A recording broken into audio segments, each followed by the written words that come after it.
ಒಂದು ಪುಟ್ಟ ಹಳ್ಳಿ ಇತ್ತು. ಆ ಹಳ್ಳಿಯಲ್ಲಿ ಪ್ರಾಥಮಿಕ ಶಾಲೆ ಇತ್ತು. ಆ ಶಾಲೆಯಲ್ಲಿ ಶಂಕರಪ್ಪ ಎಂಬ ಮೇಷ್ಟ್ರಿದ್ದರು. ಅವರು ತುಂಬಾ ಒಳ್ಳೆಯವರಾಗಿದ್ದರು.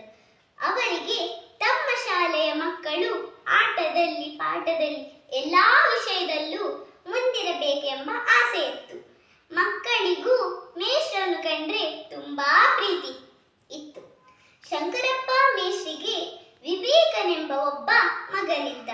ಅವನಿಗೆ ಓದುವುದರಲ್ಲಿ ಸ್ವಲ್ಪನೂ ಆಸಕ್ತಿ ಇರಲಿಲ್ಲ. ಮೇಷ್ಟ್ರಿಗೆ ತಮ್ಮ ಮಗ ಚೆನ್ನಾಗಿ ಓದಿ ಬರೆದು ದೊಡ್ಡ ವಿದ್ವಾಂಸನಾಗಬೇಕೆಂಬ ಆಸೆ ಇತ್ತು.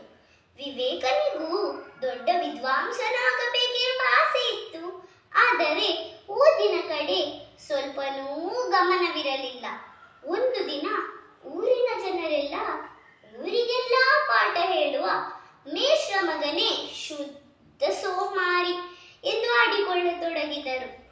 ಇದನ್ನು ಕೇಳಿದ ಮೇಷ್ಟ್ರಿಗೆ ಕೋಪ ಬಂದು ಮಗನ ಬಟ್ಟೆ ಬರೆಯನ್ನೆಲ್ಲ ಗಂಟು ಕಟ್ಟಿ ಮನೆಯಿಂದ ಹೊರಗೆ ಬಿಸಾಕಿ, ನೋಡು, ನೀನು ಚೆನ್ನಾಗಿ ಓದುದಿದ್ದರೆ ಮಾತ್ರ ನಿನಗೆ ಮನೆಯಲ್ಲಿ ಜಾಗ, ಇಲ್ಲದಿದ್ದರೆ ಎಲ್ಲಾದರೂ ಹೋಗಿ ಬದುಕಿಕೋ ಎಂದುಕೊಂಡು ಅವನನ್ನು ಮನೆಯಿಂದ ಹೊರಗೆ ಹಾಕುತ್ತಾರೆ. ವಿವೇಕನಿಗೆ ಏನೂ ತೋಚದೆ ಕೆರೆಯ ದಂಡೆ ಮೇಲೆ ಕುಳಿತು ಸಮಯ ವ್ಯರ್ಥ ಮಾಡುತ್ತಿದ್ದ. ಇದನ್ನು ನೋಡಿದ ಊರಿನ ಹಿರಿಯರೊಬ್ಬರು ಇವನಿಗೆ ಹೇಗಾದರೂ ಬುದ್ಧಿ ಕಲಿಸಬೇಕು, ಇಲ್ಲದಿದ್ದರೆ ಇವನು ಹಾಳಾಗಿ ಹೋಗುತ್ತಾನೆ ಎಂದುಕೊಂಡು ಅವನ ಪಕ್ಕದಲ್ಲಿ ಹೋಗಿ ಕುಳಿತು ನಿಧಾನವಾಗಿ ಕೈಯಿಂದ ಮರಳನ್ನು ನೀರಿಗೆ ಹಾಕತೊಡಗಿದರು. ಇದನ್ನು ನೋಡಿದ ವಿವೇಕ ಆಶ್ಚರ್ಯದಿಂದ, ಇದೇನು ಸ್ವಾಮಿ, ಇದೇಕೆ ಕೈಯಿಂದ ಮರಳನ್ನು ನೀರಿಗೆ ಹಾಕುತ್ತಿದ್ದೀರಿ? ಇದರಿಂದ ಏನು ಪ್ರಯೋಜನ ಎಂದು ಕೇಳುತ್ತಾನೆ. ಆಗ ಹಿರಿಯರು, ನಾನು ಕೈಯಿಂದ ಮರಳನ್ನು ನೀರಿಗೆ ಹಾಕಿ ಸೇತುವೆ ಕಟ್ಟುತ್ತೇನೆ.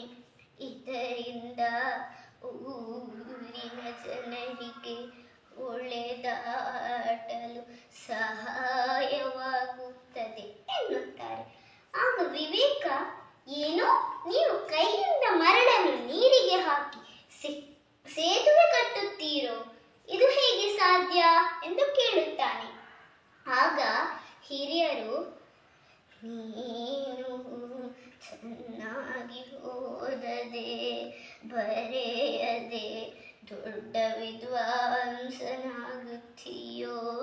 ಹಾಗೆ ನಾನು ಕೂಡ ಕೈಯಿಂದ ಮರಳನ್ನು ನೀರಿಗೆ ಹಾಕಿ ಸೇತುವೆ ಕಟ್ಟಲು ಸಾಧ್ಯವಿಲ್ಲವೇ ಎನ್ನುತ್ತಾರೆ. ಆಗ ವಿವೇಕನಿಗೆ ತನ್ನ ತಪ್ಪಿನ ಅರಿವಾಗುತ್ತದೆ. ಅಂದಿನಿಂದ ಅವನು ಚೆನ್ನಾಗಿ ಓದಿ ಬರೆದು ಹಗಲು ರಾತ್ರಿ ಕಷ್ಟಪಟ್ಟು ದೊಡ್ಡ ವಿದ್ವಾಂಸನಾಗುತ್ತಾನೆ. ಇದನ್ನು ನೋಡಿ ಊರಿನ ಜನರಿಗೆ ಮತ್ತು ಮೇಷ್ಟ್ರಿಗೆ ತುಂಬಾ ಖುಷಿಯಾಗುತ್ತದೆ. ಈ ಕಥೆಯಿಂದ ನಾವು ಕೆಲವೊಂದು ನೀತಿಯನ್ನು ತಿಳಿದುಕೊಳ್ಳಬಹುದು. ಮೊದಲನೆಯದು, ನಾವು ಶ್ರಮ ಪಟ್ಟರೆ ಮಾತ್ರ ನಮಗೆ ಫಲ ಸಿಗುತ್ತದೆ. ಎರಡನೆಯದು, ನಾವು ಯಾವಾಗಲೂ ಸಮಯ ವ್ಯರ್ಥ ಮಾಡಬಾರದು.